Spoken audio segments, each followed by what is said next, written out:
Il y a 20 ans, les attaques terroristes du 11 septembre ont poussé deux anciens ennemis, les États-Unis et la Chine, à devenir amis afin de mener la guerre contre le terrorisme. Mais dans quelle mesure le régime chinois était-il sincère dans sa motivation? Et quel prix les États-Unis ont-ils payé après avoir cru le régime chinois sur parole? Nous examinons les antécédents du régime chinois en matière de soutien aux groupes terroristes, bien qu'il les condamne en apparence devant l'Occident, et ce à quoi le régime travaille en définitive. Bienvenue dans Regard sur la Chine, je suis Vladian Huitins. Avant de commencer, je vous rappelle que nous disposons d'une nouvelle chaîne YouTube sur Internet, NTD Actualité. Je vous invite à vous y abonner pour regarder les nouvelles. Nous sommes en 2001 et le régime chinois est le dernier grand pays communiste encore debout. Cela fait suite à l'effondrement du mur de Berlin et à la chute de l'Union soviétique. À cette époque, la Chine se bat pour éviter l'isolement international. Le PCC essayait de comprendre comment traiter avec l'administration de George W. Bush, qui avait promis d'adopter une ligne plus ferme que son prédécesseur face au régime chinois. Les relations entre les États-Unis et la Chine ont atteint leur point le plus bas depuis des décennies après la collision entre un avion espion américain et un avion de chasse chinois en avril.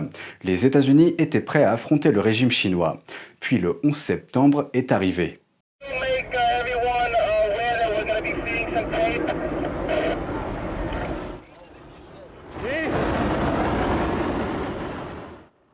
Cette tragédie a entraîné un changement de cap à 180 degrés dans les relations entre les États-Unis et la Chine. I was privileged to be in the White House before, during, and after 9/11 to sort of see these policies and plans coming into action and then changing dramatically. For those of us that followed Asia or the China challenge as a key priority, it was a little bit frustrating because the war on terror took a higher priority, and there was a good argument for that.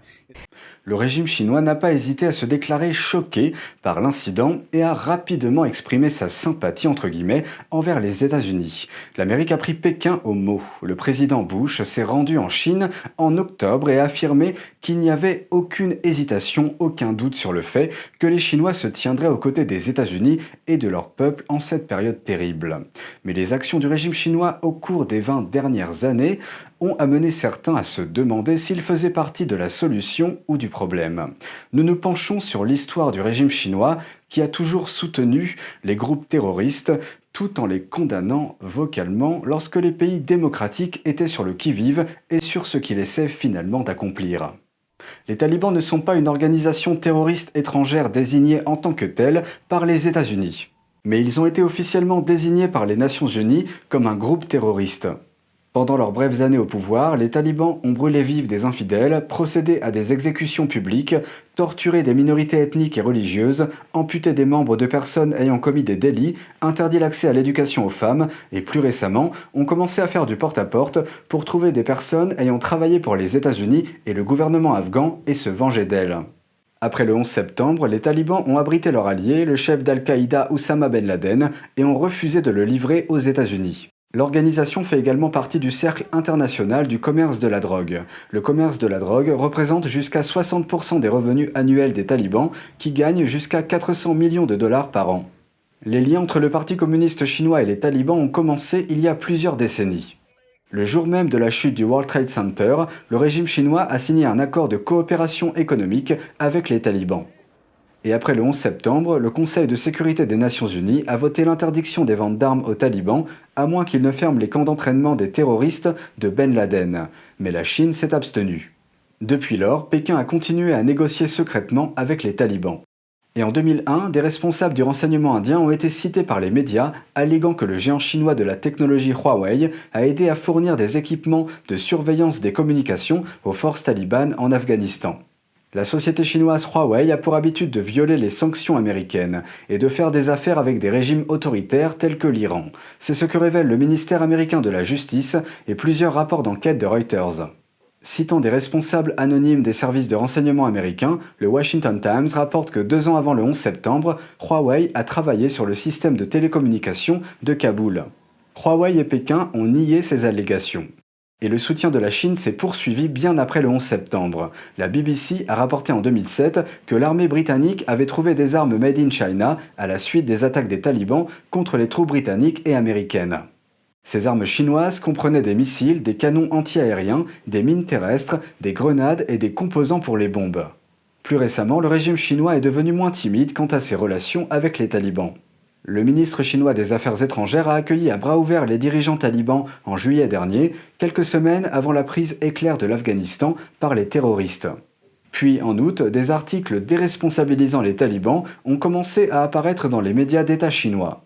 Un conseiller du Parti communiste chinois a même comparé les talibans à l'armée du régime chinois que la propagande de Pékin présente comme le sauveur du peuple chinois. Wang Yiji est un professeur influent. Son livre a été salué par le dirigeant communiste Xi Jinping et a même été désigné en tant que lecture requise pour les responsables du Parti communiste. Taliban, 这个不恰当的例子，就像解放战争时期的这个解放军一样的。 L'Armée populaire de libération est le nom officiel de l'armée chinoise. Wang a poursuivi en décrivant les talibans comme ayant été diabolisés par les États-Unis. Dans une vidéo ultérieure, il a affirmé que, tout comme l'armée chinoise représente la volonté du peuple chinois, peut-être qu'à l'avenir, en Afghanistan, ceux qui pourront représenter le peuple afghan seront les talibans. Peu après la prise de pouvoir des talibans en Afghanistan, le régime chinois a annoncé qu'il enverrait plus de 30 millions de dollars de fournitures au pays. Qui plus est, Pékin pourrait également être en train de réfléchir à l'opportunité d'envoyer des soldats sur un aérodrome afghan dans les années à venir, le même aérodrome qui a été précédemment occupé par les troupes américaines. C'est ce qu'indique un rapport de presse américain citant des responsables américains anonymes. C'est tout pour les relations du régime chinois avec les talibans. Ces liens avec Al-Qaïda seront définis dans un autre épisode. Le département américain de la justice a conclu un accord qui permettra à Meng Wanzhou, la directrice financière de Huawei, de retourner en Chine. Les États-Unis vont retirer leur demande d'extradition. Meng Wanzhou, directrice financière du géant chinois des télécommunications Huawei, ne sera pas extradée vers les États-Unis. Elle a conclu un accord avec les États-Unis qui lui permet de retourner en Chine. Comparaissant virtuellement devant un tribunal fédéral de New York vendredi dernier, Meng a plaidé non coupable des charges de fraude bancaire et de fraude électronique. Selon l'accord, les États-Unis suspendent les poursuites jusqu'en décembre 2022, et ils abandonneront complètement l'affaire si Meng se conforme à des conditions spécifiques. En 2018, elle a été arrêtée à l'aéroport international de Vancouver sur la base d'un mandat américain. Elle était accusée d'avoir trompé les banques en effectuant des transactions qui violaient les sanctions américaines contre l'Iran. La directrice financière de Huawei se battait depuis 3 ans contre son extradition vers les États-Unis. Assignée à résidence dans son manoir de Vancouver, où elle était surveillée 24 heures sur 24, 7 jours sur 7. Dans le cadre de l'accord, les charges contre Meng Wanzhou seront abandonnées en décembre prochain, à condition qu'elle reconnaisse ses torts. L'accord attend également qu'elle ne commette aucun crime fédéral, étatique ou local avant cette date. Vendredi après-midi, le ministère de la Justice du Canada a publié une déclaration disant, je cite, « Le juge a libéré Meng Wanzhou de toutes les conditions de sa liberté provisoire. Meng Wanzhou est libre de quitter le Canada. » L'ambassadeur de Chine aux États-Unis a affirmé que la Chine est un pays démocratique et que sa politique illustre les idées de l'ancien président américain Abraham Lincoln. Qin Gang a fait ses remarques mercredi dernier lors d'une conférence virtuelle organisée par des groupes de réflexion américains. Qin a cité le célèbre discours d'Abraham Lincoln « Du peuple, par le peuple, pour le peuple », affirmant que la philosophie chinoise centrée sur le peuple est aussi pour le bien du peuple.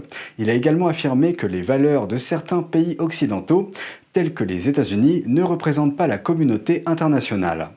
Il a également déclaré que les États-Unis devraient être moins hostiles lorsqu'ils travaillent avec la Chine. Le discours de Qin a déclenché une discussion animée parmi les Chinois. Un internaute a commenté « Avec une démocratie, il n'y a pas qu'un seul parti qui reste toujours au pouvoir. » Un autre s'est interrogé « La Chine a-t-elle le suffrage universel ?» Un troisième a demandé « Les Ouïghours du Xinjiang peuvent-ils être interviewés par les médias étrangers sans restriction ni surveillance ?» Un diplomate chinois avait unifié les partis politiques en Suède, mais pas au sens habituel du terme. Maintenant qu'il quitte le pays, il semble qu'il ne manquera pas à grand monde. L'ambassadeur de Chine en Suède, Gui Zhangyu, est sur le point de quitter ses fonctions. Les médias suédois ont déclaré qu'il était rare de voir un diplomate si peu diplomate et que les partis politiques suédois étaient rassemblés pour son expulsion. Selon Radio Suède, Gui quittera ses fonctions vendredi et son successeur devrait arriver d'ici la fin de l'année. L'ambassade de Chine a confirmé son départ. L'ambassade a dit à un autre média, Expressen, que Gui fait ses bagages. Mais les autorités n'ont pas encore publié de déclaration officielle. Depuis son entrée en fonction en 2017, Gui a menacé à plusieurs reprises des journalistes suédois, des politiciens, des groupes de réflexion et même le gouvernement. Il est considéré par les médias suédois comme une menace pour la démocratie et la liberté d'expression. De multiples partis politiques ont exhorté le gouvernement suédois à l'expulser en avril dernier, après qu'il a à nouveau menacé des journalistes. Un commentaire avance que Gui ne manquera pas à beaucoup de Suédois et que la Suède ne devrait pas attendre mieux du successeur de Gui. C'est tout pour aujourd'hui, merci d'avoir suivi Regard sur la Chine, on se retrouve demain pour une nouvelle émission, prenez soin de vous et à bientôt.